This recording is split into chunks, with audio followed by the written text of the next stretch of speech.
Let's see. Are we live? Yes, we are live. Let me see if we're on the stream. Hold on. Hi, Alicia. How are you? I'm amazing. How are you today, Lisa?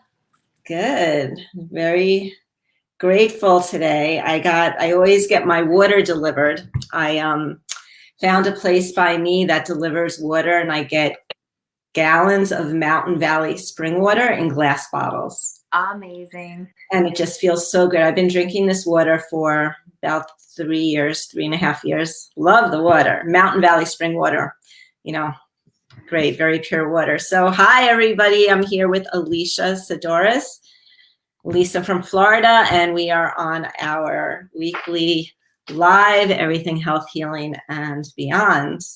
So welcome, everybody. So today we're going to be talking about how to move out of living in your ego and moving more into living into your soul, right? So do you want to start, Alicia, and then I'll come in, or do you want me to? I can kick us off because, and I was just thinking, it's like less ego, more soul. It sounds great in theory, but the practice is not nearly as clear cut. I know you and I have both been on this journey for a long time, and the more work you do, you still have an ego. It's just gotten smarter because of all of the work that you do. Your ego has also done.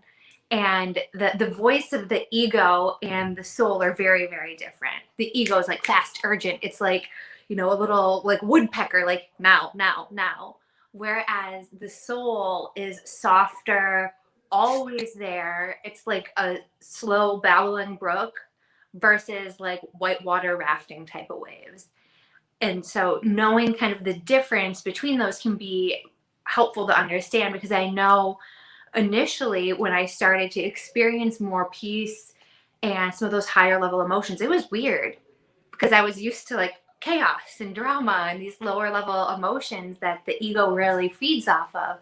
So going to more of a feeling space, a knowing place, getting out of my head and having to be right and judgment, and moving more down into the heart, like that place of unity and soul and oneness and connection, and learning how to trust and surrender. And you're on the right path when you hear the ego start protesting, because that means you're threatening its life source. You're threatening its source of juice, energy that it's deriving from those lower level emotions and all of the situations, people, etc., that are attracted at that certain level. So when you begin to shift out of that and listen more to your soul and let yourself be guided, the ego will have a fit. And being able to be compassionate for that part of yourself where the ego, it's not the enemy. Everybody wants to say it's the enemy. It's more just like an untrained pet. And like, I know our dog Diesel, when we first got him, 20 minutes after bringing him in, he made a big dump on our carpet, like huge. And I was just like, I didn't know what to do with the guy. I didn't know what to do. It's like, I was upset to a point, but it's like he didn't know any better. So in that way, like, I'm able to have more compassion for myself, where it's like the ego is just doing what it thinks it needs to do. But now that I'm aware of that, being able to treat myself with compassion when I figure out like, okay, I'm really coming from ego here, or whoa, because I know sometimes like the ego can go on its like crazy train, and then we have this like flash of like insight where you're like, what on earth have I been doing? Oh my greatness, come back. And because again, that voice is always there. That connection is always there. It's if we're able and willing to tap in, tune in, and really listen. Absolutely. And, it's an interesting concept because, we're talking about the difference between ego and soul and conscious and subconscious. And they really are two different things. And our ego, some people may, the monkey mind that keeps going, it's a separate entity. And with all the mindset, work, and even, let's say with 12-step programs or, addictions, or, just be moving through, the times in the world. It's really having control of your thoughts, because we have the power to live our best lives when we come into, like you said, into that heart space, into our knowing. The ego is the I am, and the ego gives us tools and potentials, and it gives us opportunity to learn how to live our best lives. So the ego plays a big part in our lives, but it's just like, knowing how to work with it. And when I first realized that, it just seems so weird that, it's my brain, it's part of, it's just part of your whole, but it's not. It's such a separate entity. And learning how to live in that heart space is learning the lessons, listening to the lessons it's teaching you, and then what do you do with those lessons, right? And so there is a place for the ego, because if it wasn't for ego, we wouldn't be on this where we are now. We had to go through the trials and tribulations of life and the lessons in order to become into that heart space, right? And to be able to come into that knowing. And, moving into your soul is just living into the creativity, like you said, of that bigger, higher consciousness. We all came in knowing our subconscious knows the right thing. It's that ego conscious that trips us up. So when we get quiet enough by the tools that we've spoken about on other videos about, centering that and just taking a moment and, figuring out, just like you and I were talking before the video about, pros and cons, right? And the pros are really is the truth, right? The cons is that jibber jabber monkey mind ego that talks us out of our brilliance, right? So it's when we ground into that heart and that knowing, more of the divinity that we were born with can shine through. And living in our soul is just so peaceful, and it's a lot easier, and thinking about today's world, right? So we talk about 3D, 4D, 5D. So a 3D mind would be, I'm going to work, living my life, making dinner, having my kids. I see what's going on in the news. Yes, there's something going on, and I have to go get this thing in order to get a cure for this thing. And that's just the way it is. This is what they're telling me. 4D and is more of awakening. It's like you're in your life, you're doing what you're doing, but it's like, maybe there's something more. Maybe I really don't want to get this thing, because it is my body. Why do I have to get this when I know that maybe my immune system is, can work? Or, why is this person telling me this when this resonates more over here than what they're telling me here? So 4D is more of a questioning and more of awakening. And then the 5D is the soul, the I am, the let go, the breakthrough of, I am, I can create my life. I can make my own choices. I can design my life. I'm just in the flow. And when you're in that flow with a higher vibration, it's not good, it's not bad, it's not black and it's white, it's just gray, but you are. And whatever comes at you, it's like you have that inner knowing and that strength to live in that place, because only the good will come in. You let go of that gibberish. And the other thing, and then I'll open it back up to you, is when we're living in our soul, say there's 3 aspects to living in your soul, and you have your body. I mean, it's really important to take care of your body, right? To take care of your health. They say we are what we eat, right? So if you want to have a higher level of consciousness, you want to bring in more light in your body, right? You want to have more greens, more seeds, more fruits, more lightness, and let go of, this isn't good or bad. This is just my perspective, but I don't eat meat, right? But the density of the meat and the fear of the animals maybe being slaughtered, whatever that is for you,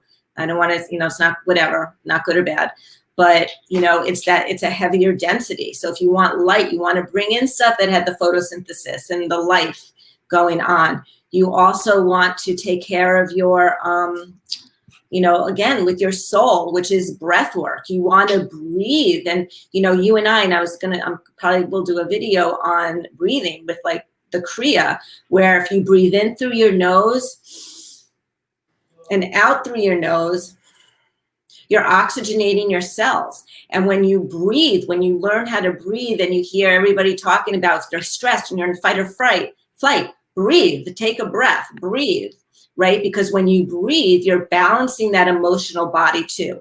And when you balance the emotions, you're not like this. So whether it's meat or sugar or alcohol or drugs or whatever it is, when you can clean up that cellular level as best as you can, the emotions are going to balance as well, right? And then the other one, I wrote it down, is spirit. So with the spirit, it's laughing more, and like how you dance and being happy and being in the flow.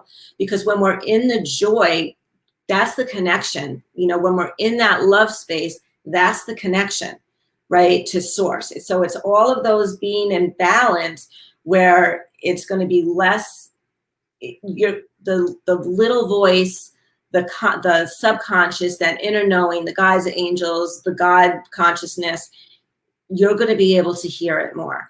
And it's not even wherein you need to hear it. It's just, you're just a knowing. You're just going to move to those events. Synchronistic events are going to start to occur, and your heart's going to just lead the way for those. I love it. That a really beautiful metaphor came through as you were speaking that helps understand kind of the soul and the different experiences as we're working with the ego and learning how to live more in soul with soul. It's like, well, we can never be separate from our soul. I know sometimes it feels like that, it can look like that, but that's just perception. And if you think about, like, okay, if you're pretending like your physical body right now is your soul, there's just, layers of clothing on, and maybe you've changed different color sunglasses, like rose-colored glasses, regular sunglasses, yellow sunglasses. But when you're becoming really connected to your soul, you don't require all of those layers of protective clothing. You don't require the glasses. And as you become closer to your soul, you're able to see things more truly as they really are, and begin to let go of these things that you thought you needed to protect you, or that had, some type of significance, where it's like, this is my view, this is my view, this is all I see. What are you talking about? How could I possibly see something else? And then you realize, like, oh, I'm wearing glasses, I can put on a different pair. And then you eventually realize, like, I don't require glasses at all. Exactly. Love that. So this was awesome. So I just want to share too, I picked up a set of cards, and I don't have a guidebook for these cards, but I wanted to pick 3 because it's really allowing me to hone into my intuition. And I love these cards because some of these archangels, I love my archangels, and some of the pictures look like my dad. Like, very angelic pictures of my dad when he was younger. And I'm like, I really need to get these cards. So I asked, what does humanity need, like, really quickly? And I just picked up 3 cards. And the first one is all is well, right? And, I don't have the guidebook, but from what this is telling me is that, that things are happening in divine order.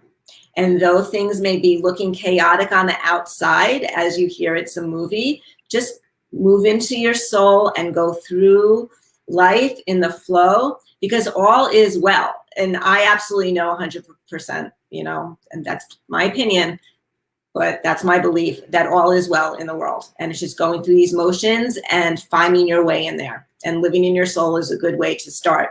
The next one is teaching and learning, which is what we're doing.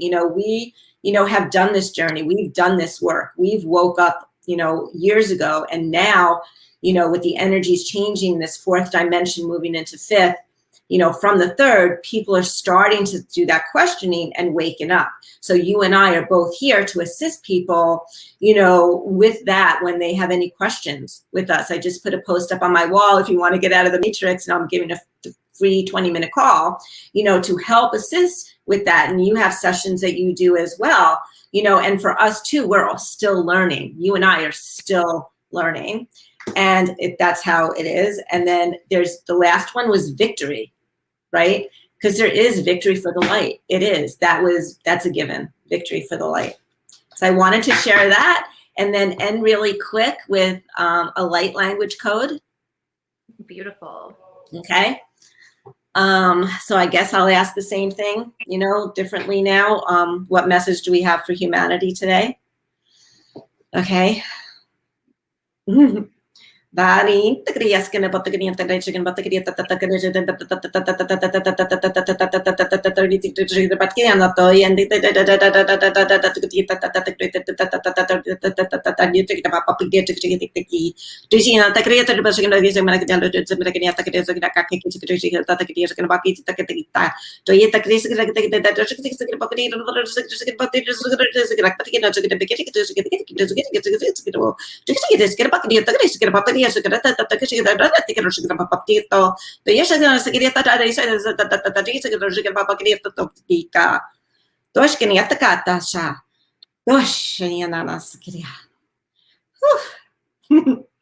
That was a fun one.